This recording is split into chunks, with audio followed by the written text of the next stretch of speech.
લાગણી લઈને આજના કાર્યક્રમમાં આપણી ઉપસ્થિત માનનીય ભુવનસિંહ બાપુ, આપણા દિયોદરના માજી રાજવી, આપણા પૂર્વ ધારાસભ્ય માનનીય માનસિંહ બાપુ, મંચ ઉપર સર્વે મહાનુભાવો, આવી ઉપસ્થિત સર્વે વડીલો, ભાઈઓ, બહેનો, બાળકો, યુવાન મિત્રો, પત્રકાર મિત્રો અને આ પગડ કિલ્લા માટેની જે લડાઈ ચલાવે છે સમિતિના સૌ કાર્યકર્તાઓ, ભાઈઓ અને બહેનો, આમ તો આ અમારે જયંતિભાઈ દર્શનભાઈની ઈચ્છા છે કે તમે અમને મળવા આવો એટલે મોટા તમે મારે મળવા તૈયાર જાઓ. તમારી શું વાત છે? વાત આ વિસ્તારના ધારાસભ્ય તરીકે મળવા માટે આવ્યું. મારી જવાબદારી છે, મારી ફરજ છે, મારું કર્તવ્ય છે, મારો ધર્મ છે કે પ્રજા શું કહે છે, પ્રજાની વાત એમની વચ્ચે બેસીને સાંભળવી અને પ્રજાની વાત આ વિસ્તારના પ્રતિનિધિ તરીકે સરકાર સુધી પહોંચાડવાની મારી જવાબદારી છે, મારું કર્તવ્ય છે.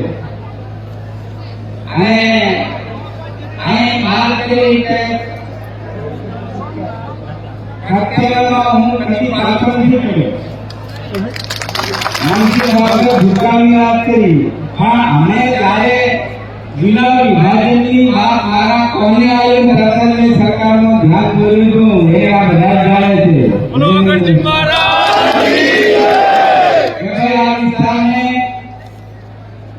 આ વિસ્તારની જનતા ઓગણથી એ તમામ સમાજો, તમામ ધર્મો અને તમામ કોમો, તમામ જાતિઓમાં ઈષ્ટદેવ તરીકે પૂજાય છે અને એમના નામે જો દીવો બનાવવામાં આવે એવી લોકોની લાગણી છે. વાતને માત્ર મોઢાની ઓમ પેપર ઉપર લેટર પેડ ઉપર લખીને સરકારે આપેલી છે, પણ કદાચ ઓગણથી હજી તબક્કે આપણા માટે ઓછી પડી છે. આપણી ભક્તિમાં કોઈ ખામી રહી ગઈ છે એવું હું માનું છું કે જેના કારણે એ વાત સરકારે નથી સ્વીકારી. પણ આજે આપણે પ્રાર્થના કરવા માટે આવ્યા છે કે ઓગણની ધરતી છે, આ ધરતી સત્યની ધરતી છે અને सत्य का कभी पराजय नहीं हो सकता. सत्य में साबित खत्म आ लगे तो सत्य कभी पराजित नहीं हो सकता. सत्य में जय હોય છે અને એ ઓગણની આપણે દિલથી બધા પ્રાર્થના કરવા માટે આવ્યા છીએ કે ઓગણની તમે બધા દિલમાં વસો. એ અહીં બધાને નામ લીધા રાજ સરકારનો જે ગણા છે બધાને ઓગણના દિલમાં વસે.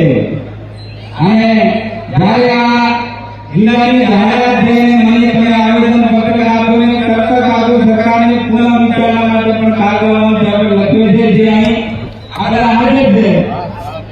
જ્યારે તમે પ્રતિપુકા કે અંદર ઉપર બંધ બેઠા હાથ ચાલીને ત્યારે સરકારનું પીવાનું અને એમાં ભાઈ જયંતિભાઈ, ભાઈ દર્શનભાઈ, ભવનજી, ભાઈ બાબુ સાહેબ અને આપણા હારા મિત્રો હાજર હતા. એમાં મારે જે વાત ભાષામાં જે વાત કરવી હતી સરકારને કરી છે એ સાચી છે.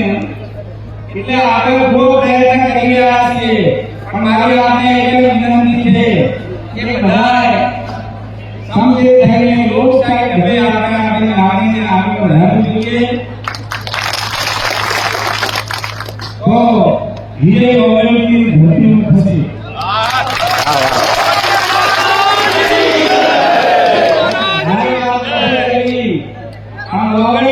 ધરતીને ગૌરવ મળે, ઓગણનું ગૌરવ વધે, એમાં પાછો તો પછી જણાવીનું